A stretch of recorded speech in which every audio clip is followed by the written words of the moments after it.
Replacing the queen every 2 years is standard beekeeping advice. But whose schedule is that really for? The colonies or the queen producers?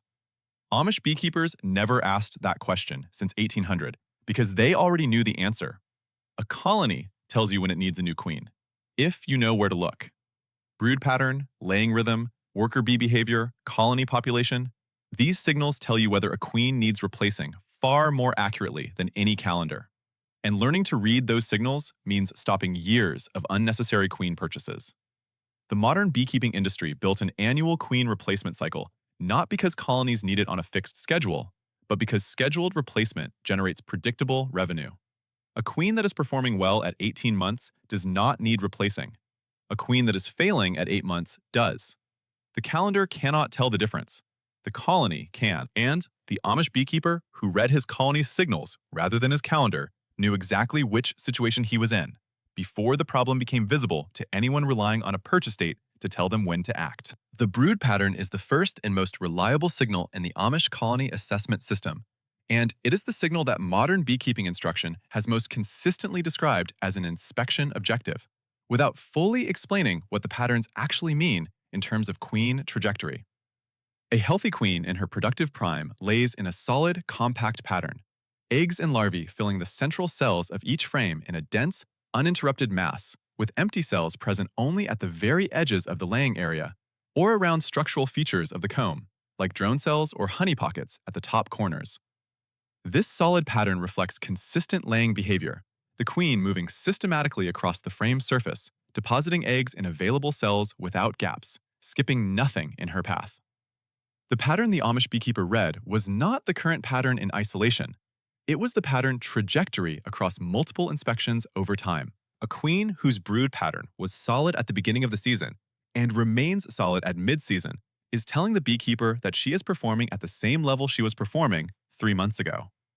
A queen whose pattern was solid in May and shows increasing scatter in July, more empty cells within the brood area, a less compact central mass, irregular edges, is telling the beekeeper that her laying consistency is declining. The laying rhythm signal was the second indicator in the Amish assessment system, and it was observable at the entrance without opening the hive, which made it the most time-efficient early warning signal available for daily monitoring across a multi-colony apiary. A queen in her productive prime maintains a consistent laying rate that produces a predictable population trajectory visible in the colony's entrance activity.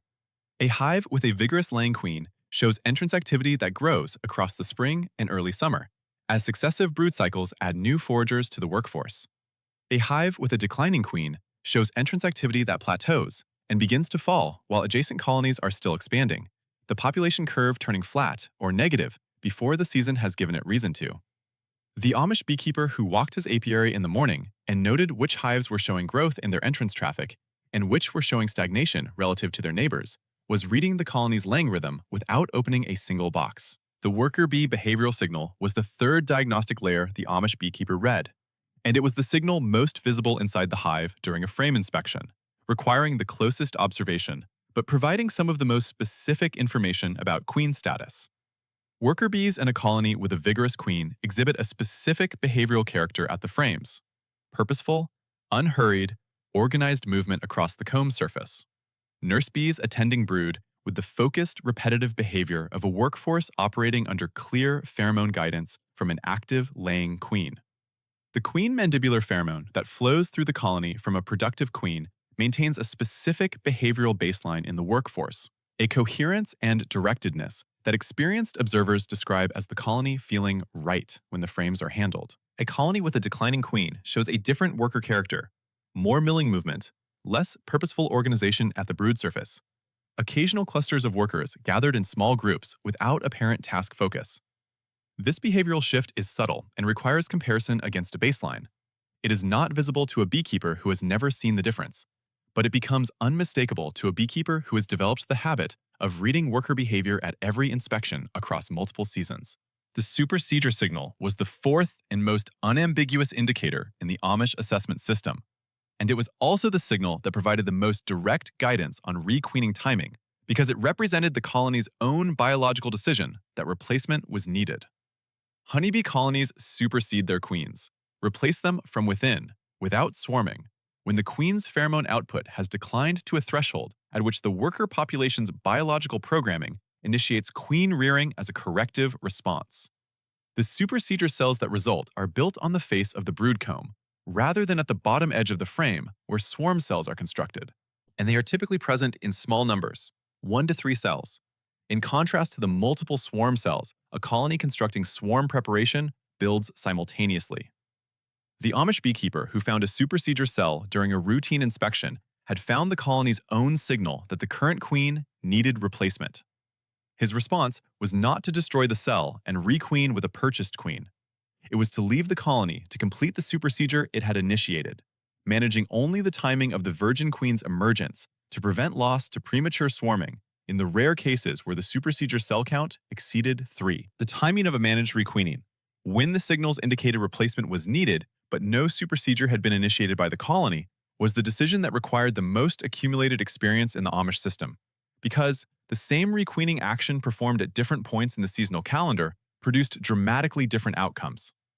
A requeening performed in late spring, when the colony was at peak nurse bee population, produced a new queen reared under optimal nutritional conditions, with the full nurse bee workforce available to provision the developing queen cell. A requeening performed in late summer, when nurse bee populations had declined from their spring peak and the colony was already orienting toward winter preparation, produced a less well-provisioned queen whose developmental nutritional history was not as strong. A requeening performed in early autumn risked producing a queen who would not have time to establish a full laying cycle before the colony contracted into winter cluster. The acceptance signal was the final confirmation point in the Amish requeening system, and it was the signal that closed the requeening event as successfully completed, or flagged it for follow-up management. A new queen introduced to a colony, or a supersedure queen emerging within one, goes through a mating and establishment period of approximately 3 to 4 weeks before she begins producing brood at a rate that allows meaningful pattern assessment. During this period, the Amish beekeeper's entrance observation served as the primary non-invasive confirmation tool. A colony that had accepted its new queen and was supporting her mating flights showed a specific entrance pattern: normal forager traffic continuing, the occasional brief orientation flight of the new queen herself visible to a practiced eye, and guard bee behavior that remained stable and organized rather than showing the elevated agitation characteristic of a queenless colony or a colony that had rejected an introduced queen. The long-term queen performance record was the tool that distinguished the most consistent Amish apiaries from those that practiced signal reading without systematic documentation. A beekeeper who read his colony signals accurately and responded correctly to each individual event was practicing good reactive management. A beekeeper who additionally recorded each queen's signal timeline, when the first pattern scatter appeared, how many weeks elapsed before the supersedure was initiated or the managed replacement was performed, what the new queen's establishment pattern looked like, and how the replacement queen performed in subsequent seasons, was building something more valuable than reactive management.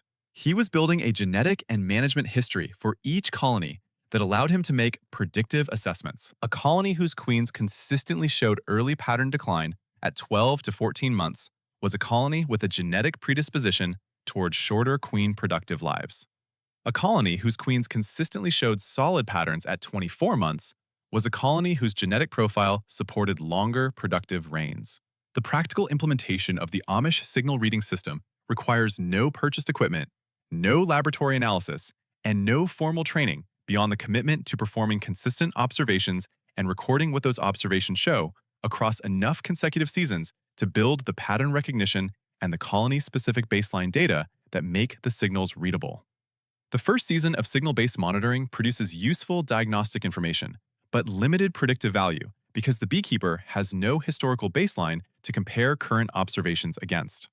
The second season produces significantly more value because the current year's observations can be compared against last year's data to identify trajectory rather than just current state. The third season produces a genuinely predictive framework because 2 full years of signal history per colony allows the beekeeper to identify whether the current decline trajectory is faster or slower than previous cycles, whether supersedure timing is consistent with previous events, and whether the colony's queen performance profile matches the pattern that its history would predict.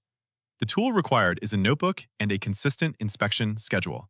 The skill required is the willingness to record 5 data points per queen event rather than simply observing and moving on. The Amish signal-based requeening system did not disappear from practical beekeeping because the signals stopped being accurate or because the biology behind them changed. It disappeared for the same reason most observation-based beekeeping practices disappeared in the mid-20th century: the growth of a commercial beekeeping supply infrastructure that benefited from scheduled purchasing, combined with an agricultural extension education system that promoted standardized calendar-based management because it was easier to teach at scale than the observational skills required for signal reading.